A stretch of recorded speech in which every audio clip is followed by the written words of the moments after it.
नमस्कार दोस्तों, मैं अभिषेक चित्रांशी। स्वागत है आप सभी का मेधावी पे।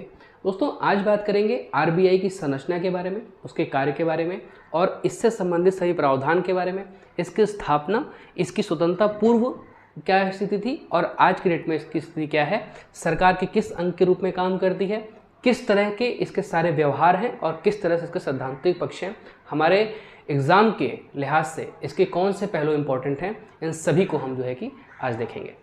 बात करेंगे आरबीआई के बारे में। देखिए, आरबीआई देश का केंद्रीय बैंक है और देश की मौद्रिक पॉलिसी यानी कि मॉनेटरी पॉलिसी का निर्धारण भी केंद्रीय बैंक आरबीआई करती है। आरबीआई को समझने के लिए 2-3 डेट्स इंपॉर्टेंट है, अगर उसे हम ध्यान में रखें तो चीज़ें बिल्कुल ही क्लियर होती चली जाएंगी। देखिए, एक तो ये है ना कि 1914, 1926 और 1934 ये 3 ईयर ऐसे रहे जो कि आरबीआई की स्थापना हेतु तो बहुत महत्वपूर्ण रहे। देखिए, 1914 में सबसे पहले एक कमेटी आई, चैम्बरलेन कमेटी। चैम्बरलेन कमेटी ने यह सुझाव दिया कि भारत में एक केंद्रीय बैंक होना चाहिए। भारत में केंद्रीय बैंक होना चाहिए, इसके लिए सुझाव सबसे पहले चैम्बरलेन समिति ने दिया। लेकिन आपको ध्यान होगा कि 1914 एक ऐसा वर्ष है जिस समय वर्ल्ड वार शुरू हो गया, तो वर्ल्ड वार में ब्रिटिश सरकार बिजी हो गई। इस वजह से चैम्बरलेन समिति के सुझावों पर विचार नहीं किया गया। दूसरा, 1926 का दौर आते आते एक बार फिर से, जो कि आरबीआई की स्थापना में सबसे महत्वपूर्ण समिति है, इसे कहा जाता है हिल्टन यंग समिति या इसे रॉयल कमीशन भी कहा जाता है। हिल्टन यंग समिति ने सुझाव दिया कि भारत का जो केंद्रीय बैंक है उसे आरबीआई के रूप में स्थापित करना चाहिए और हिल्टन यंग समिति की सिफारिश पर ही यहाँ पे एक केंद्रीय बैंक जांच समिति बनाई गई। मैंने कहा हिल्टन यंग समिति की सिफारिश पर केंद्रीय बैंक जांच समिति का समिति बनाई गई, जिसने रिकमेंड किया 1934 में कि RBI act should be introduce in British parliament. जब यह ब्रिटिश पार्लियामेंट में इंट्रोड्यूस हुआ, यह केंद्रीय बैंक जांच समिति के आधार पर 1934 में इंट्रोड्यूस हुआ। ठीक है, इंट्रोड्यूस हुआ, पारित हुआ और फाइनली 1 अप्रैल 1935 को आज का आरबीआई अपने अस्तित्व में आया। मैंने कहा केंद्रीय बैंक जांच समिति ने 1934 में सुझाव दिया कि एक आरबीआई एक्ट संसद में प्रस्तुत होना चाहिए। प्रस्तुत हुआ, पास हुआ और 1934 के सिफारिश के आधार पर 1935 1 जुलाई को आज का आरबीआई अस्तित्व में आ गया। ठीक है, आरबीआई अस्तित्व में आने के बाद जब ये 1935 में पहली बार इसका जब गठन हुआ, तो इस समय जो इसके सबसे पहले गवर्नर थे वो थे एस्बॉर्न स्मिथ, जो सबसे पहले आरबीआई के गवर्नर रहे। स्वतंत्रता पूर्व की बात कर रहा हूँ, क्योंकि 1935 की बात हो रही है। जो पहले गवर्नर रहे वो थे एओ स्मिथ या एस्बॉर्न स्मिथ बोलते हैं, इनका नाम एस्बॉर्न स्मिथ था। आज़ादी के बाद यानी कि 1947 के दौर की बात हो रही है। इसके बाद जो आरबीआई के प्रथम स्वतंत्र अध्यक्ष, भारत के स्वतंत्र अध्यक्ष बने, गवर्नर बने, वो थे सीडी देशमुख। देखिए, इसमें कुछ अलग समझने की बात नहीं है। स्वतंत्रता पूर्व एओ स्मिथ थे, स्वतंत्रता पश्चात सीडी देशमुख ने आरबीआई के गवर्नर का पदभार संभाला। इस समय क्या था कि जब 1949 में सरकार ने राष्ट्रीयकरण किया बैंकों का, सरकार ने इसका राष्ट्रीयकरण कर लिया। 1949 में आरबीआई का राष्ट्रीयकरण कर लिया गया और अब 1949 के बाद से आरबीआई सरकार की स्वतंत्र या सरकार के नियंत्रण में एक स्वायत्त संस्था बन गई, जो कि देश के मौद्रिक नीति का निर्माण करती थी। यह आज की आरबीआई है जो कि आज अस्तित्व में दिखाई देती है। इसके संरचना के बारे में बात करना आवश्यक है कि यह इसकी संरचना है कैसी या किस तरीके से काम करती है। देखिए, आरबीआई के एक गवर्नर होते हैं और अधिकतम जो संख्या होगी वो 4 होगी इनके डेप्यूटी गवर्नर्स की, मतलब ये संख्या हो गई आपकी 5। आरबीआई में एक गवर्नर और 4 डेप्यूटी गवर्नर, लेकिन साथ ही आरबीआई के काम को आसान करने के लिए या विस्तृत ढंग से इसे लागू करने के लिए इसके 4 क्षेत्रीय कार्यालय बनाए गए हैं, दिल्ली, मुंबई, कोलकाता और चेन्नई। इनकी संरचना भी बिल्कुल आरबीआई की इन संरचना जैसी है। मतलब यह है कि आरबीआई के ये संरचना तो है, आरबीआई को आसान करने के, इसके कार्य को आसान करने के लिए दिल्ली, मुंबई, कोलकाता और चेन्नई में भी इसके क्षेत्रीय कार्यालय बनाए गए हैं, जिन्हें रीजनल बोर्ड्स भी कहा जाता है, स्थानीय बोर्ड। इन्हें रीजनल बोर्ड भी कहा जाता है। इनकी संरचना भी बिल्कुल आरबीआई की जैसी, मतलब जो दिल्ली में बैठा हुआ कार्यालय है वहाँ कार्यालय जो काम कर रहा है, यह भी संरचना 1+4 की है, मुंबई वाली भी 1+4 की है और ऐसे ही बाकी दोनों की, यानी कि 5। दैट मीन्स 5 × 4, 5 सदस्य और 4 क्षेत्रीय कार्यालय इज इक्वल टू 20। यह संख्या आती है चारों कार्यालयों की, जो क्षेत्रीय कार्यालय है। यह संख्या है 20 और साथ ही साथ 10 जो मेंबर होते हैं ये होते हैं नॉमिनेटेड। ये 10 मेंबर जो नॉमिनेटेड होते हैं वो होते हैं केंद्र सरकार के द्वारा। ध्यान रखिएगा, यह 10 मेंबर्स नॉमिनेट होंगे केंद्र सरकार के द्वारा, लेकिन इनकी नियुक्ति की जाएगी आरबीआई के गवर्नर के द्वारा। ये जो नॉमिनेटेड मेंबर्स हैं इनकी जो नियुक्ति की जाएगी, अपॉइंटमेंट की जाएगी, वो होगी आरबीआई के गवर्नर के द्वारा और नॉमिनेट किए जाएंगे ये सेंट्रल गवर्नमेंट के द्वारा, केंद्र सरकार के द्वारा। ठीक है, ये आरबीआई के गवर्नर करेंगे। आरबीआई के गवर्नर प्लस इन सभी स्थानीय जो कार्यालय हैं, इन सभी गवर्नर और डेप्यूटी गवर्नर की जो टाइम लिमिटेड टेन्योर होगी वो होगी 5 वर्ष की। इन सभी की 5 वर्ष की होगी टेन्योर। इसके साथ साथ यह भी देखें कि इन सभी की नियुक्ति करती है केंद्र सरकार। इन सभी की नियुक्ति केंद्र सरकार के द्वारा की जाएगी। मतलब ये है कि आरबीआई का जो स्ट्रक्चर है वो 1+4 नेचर का है और आरबीआई के अन्य जो क्षेत्रीय कार्यालय हैं, रीजनल बोर्ड्स हैं, उनकी भी जो नेचर है, स्ट्रक्चर है, वह भी 1+4 की है। ठीक है, मतलब ये हुआ कि 5 × 4 20 जो मेंबर्स हैं ये है रीजनल के, मतलब 20 मेंबर्स प्लस आरबीआई जो पहले था 5 मेंबर्स प्लस 10 जो नॉमिनेटेड है, मतलब 20 + 10 is equal to 30 and 5, 30 + 5। That means कि RBI is an institution of total members of 35।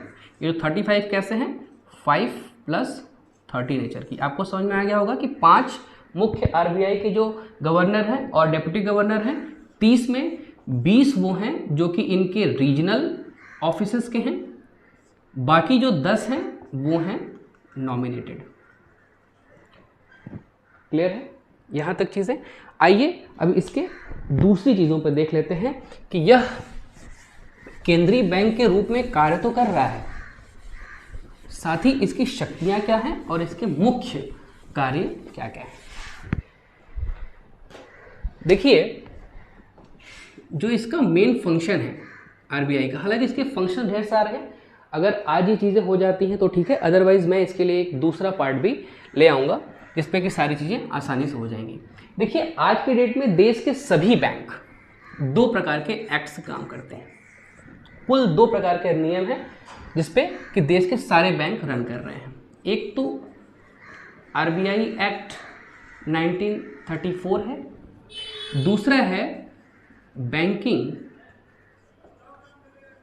Regulatory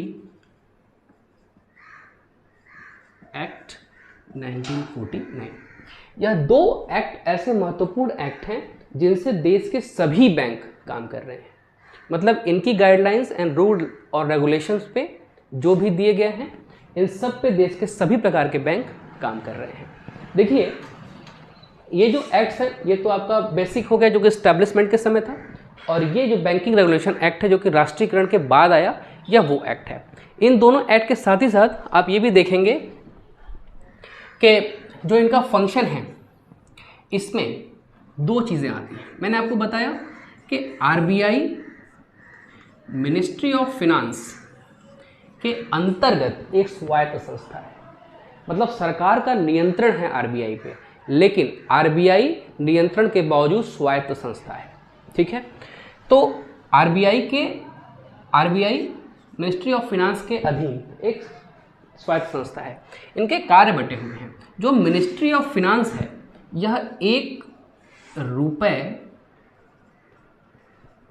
के नोट प्लस, ध्यान रखिएगा ये इंपॉर्टेंट है, मिनिस्ट्री ऑफ फिनांस यानी कि भारत का वित्त मंत्रालय 1 रुपए के नोट प्लस 1, 2 और 5 रुपए के जो सिक्के हैं इन्हें जारी करता है।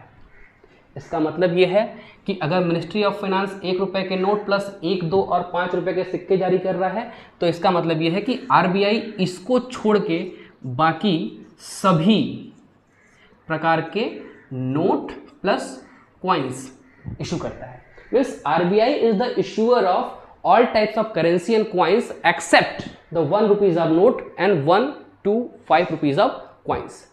1, 2 और 5 रुपए के सिक्के और 1 रुपए के नोट को छोड़ के भारत की सभी प्रकार की करेंसी का निर्गमन कौन करता है? आरबीआई। ठीक है, यहाँ एक ही और ध्यान देने वाली बात है, जब 1 रुपए के नोट और 1, 2 और 5 रुपए के सिक्के मिनिस्ट्री ऑफ फिनांस जारी कर रहा है, तो इस पर जो हस्ताक्षर होंगे वह केंद्रीय वित्त सचिव के होंगे, और बाकी जो आरबीआई सभी प्रकार के नोट जारी कर रहा है एक्सेप्ट दिस, तो इसका मतलब है कि इन सभी प्रकार के नोट्स पर आरबीआई के गवर्नर का सिग्नेचर होगा। देखिए, बहुत ही क्लियर कट मामला है। 1 रुपए का नोट, 1 रुपए का सिक्का, 2 रुपए का सिक्का और 5 रुपए का सिक्का, इन 4 चीज़ों को जारी करता है वित्त मंत्रालय यानी कि सरकार, और सरकार जारी करता है और सरकार के वित्त मंत्रालय के द्वारा जारी होता है। इसलिए 1 रुपए के नोट, 1, 2, 5 रुपए के सिक्कों पर जो सिग्नेचर होता है वह केंद्रीय वित्त सचिव का होता है।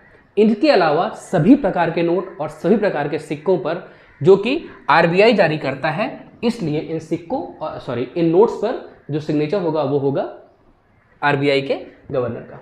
ये ठीक है। एक और चीज़, 1 रुपए का जो नोट है ना, बड़ा इंटरेस्टिंग है। सबसे पहले 1917 में, थोड़ा फैक्चुअल है, 1917 में सबसे पहले 1 रुपए के नोट जारी किए गए थे, और अभी 2017 में 1 रुपए के जारी करने के 100 वर्ष पूरे हो गए हैं। ऑब्वियसली इंपॉर्टेंट है,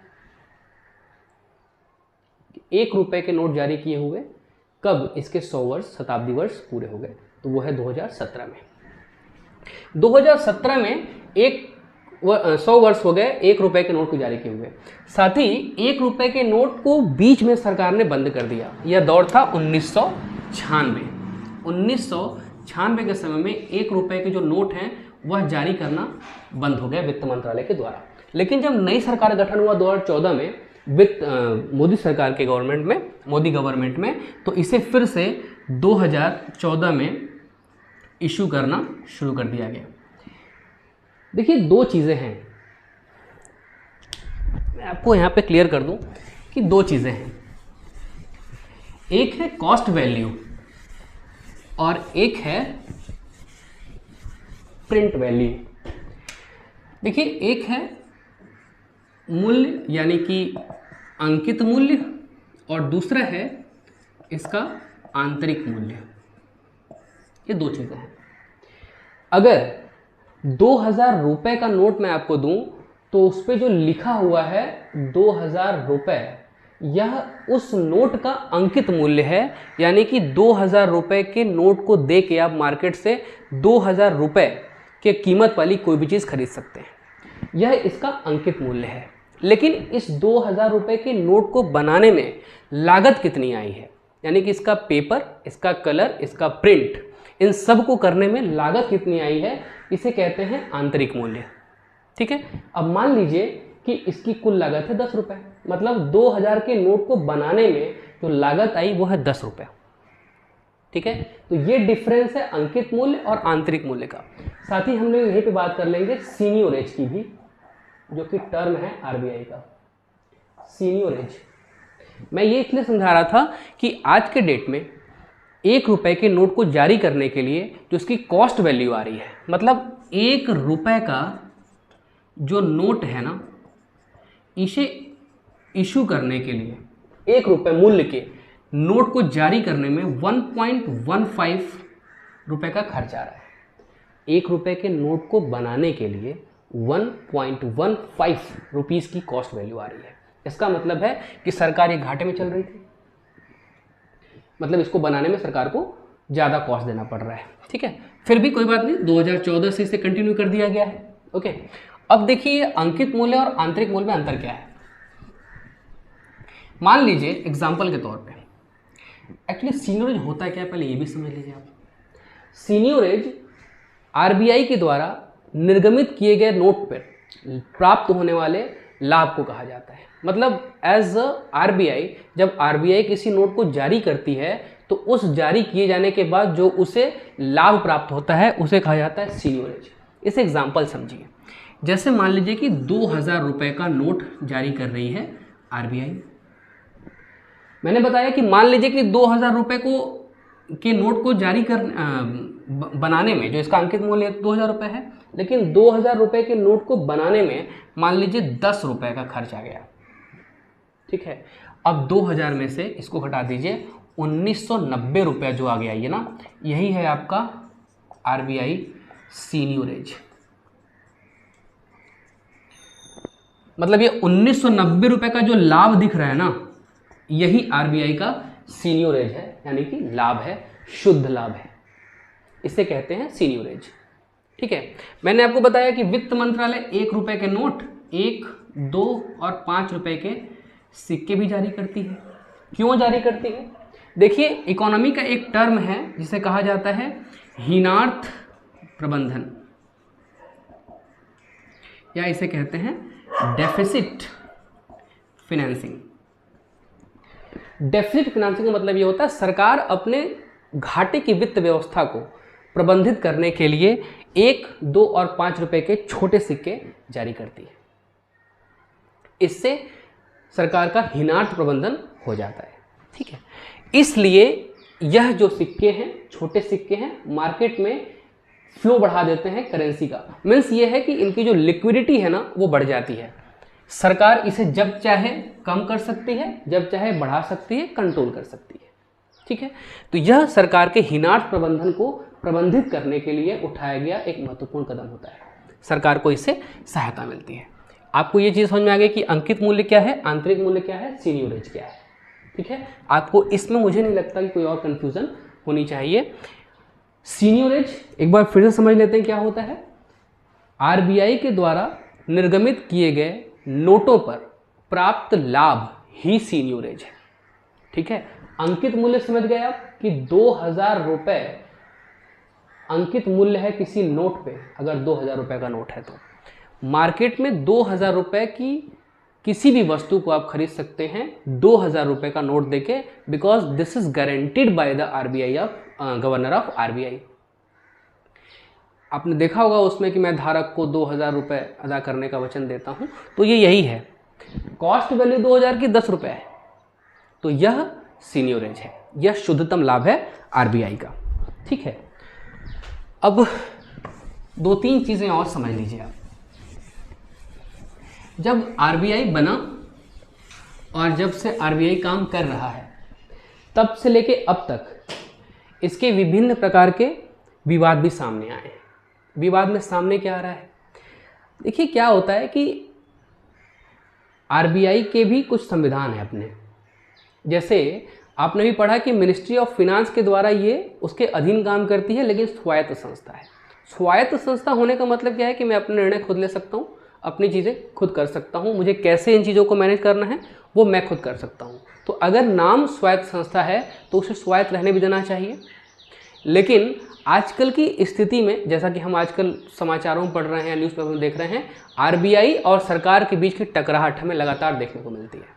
इसके पीछे रीज़न क्या है? अगर सरकार ने कोई ऐसी व्यवस्था कर रखी है या कोई ऐसी योजना चला रखी है जिसको शुरू करने के लिए सरकार के पास उचित धन नहीं है, तो सरकार एक खास, आपको पता है ना, तरह तरह के बैंक यहाँ पे मनी पार्क करते हैं या आप मनी पार्क का मतलब ये होता है कि जो बैंक होते हैं अपने कमाई से या अपना जो उनका लाभ है उसको आरबीआई के पास जमा कर देते हैं, जिसे बोलते हैं पार्किंग ऑफ मनी।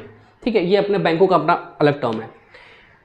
जब बैंक पार्क मनी करते हैं आरबीआई के पास, तो आरबीआई इन्हें कुछ इंटरेस्ट के रूप में पैसे देते हैं। तो इसके साथ ही साथ जो लाभ हो रहा है आरबीआई को, इससे सरकार कुछ लाभ अपने पास अंतरण करने के लिए कहती है आरबीआई को। लीगल है, सरकार को आरबीआई से कुछ पैसे ले लेने चाहिए अगर उसके लाभ से मिलने हैं तो। अभी पिछले ही साल 1,76,000 करोड़ रुपए आरबीआई ने ट्रांसफ़र किए, किसे? गवर्नमेंट को। इस पे बहुत विवाद था कि गवर्नमेंट ने क्यों पैसे लिए। देखिए, यह रूल रेगुलेशन के भीतर का काम है, गवर्नमेंट कर रही है, लेकिन सरकार हर बार मांगे और हर बार आरबीआई इसकी प्रतिपूर्ति कर दे, यह संभव नहीं है, विवाद का विषय बनता है। ठीक है, स्वायत्तता इसे कहाँ से मिल रही है? 1934 के एक्ट से। लेकिन तरह तरह की सरकारों के आ जाने के साथ साथ इन पर दबाव भी लगातार बना रहता है।